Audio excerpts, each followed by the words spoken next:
You say that another reason that we can trust the Gospels is you got a great example in Luke, who's the author of the Gospel of Luke and Acts. Yes, Luke is the New Testament writer who writes most self-consciously as an historian. The book of Acts is a history of the early Christian church in Jerusalem as it spreads out throughout the Mediterranean world.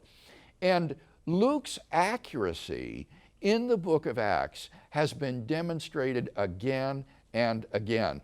Most recently, Colin Heemer, who was a classicist historian who turned then to New Testament studies, has beautifully demonstrated this in his book, The Book of Acts in the Setting of Hellenistic History.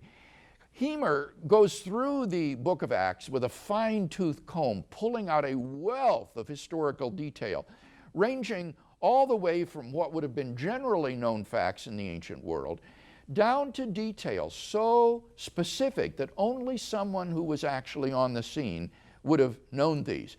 And again and again and again, Luke's accuracy is demonstrated.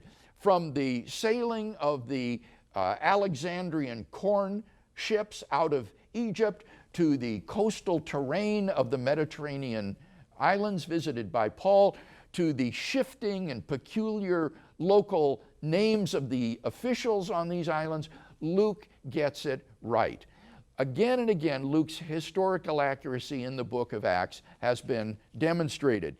In fact, Bill, let me read this for the people. This is the preface that Luke gives to the Gospel of Luke, and he says, "Inasmuch as many have undertaken to compile a narrative of the things which have been accomplished among us, just as they were delivered to us by those who from the beginning were eyewitnesses and ministers of the word, it seemed good to me also, having followed all things closely for some time past, to write an orderly account for you, most excellent Theophilus, that you may know the truth concerning the things of which you have been informed." Yes, here Luke speaks of his careful study of the facts, his interviewing eyewitnesses who knew about the information. And it's interesting that this preface to Luke, Acts, is written in classical Greek. This is the Greek of the classical Greek historian like Thucydides and Herodotus. And Luke is showing, I can write in this fancy style of the professional historian if I want to. And then he reverts to a more common Greek, more colloquial Greek in the rest of his narrative. But he's put his reader on notice that he can do the work of the classical Greek historian if he wants to. It's also telling that in the 16th chapter of the book of Acts, the author suddenly begins to use the first person, plural, as we set sail from Troas to Samothrace, as we went to the place of prayer, etc. This shows that Luke has joined himself to Paul's entourage on his tour of the Mediterranean cities. And then he accompanies Paul back to Jerusalem, where he was able to interview eyewitnesses, just as he said. According to the classicist historian A.N. Sherwin-White, for Acts, the confirmation of historicity is overwhelming. Any attempt to reject its basic historicity, even in matters of detail, must now appear absurd.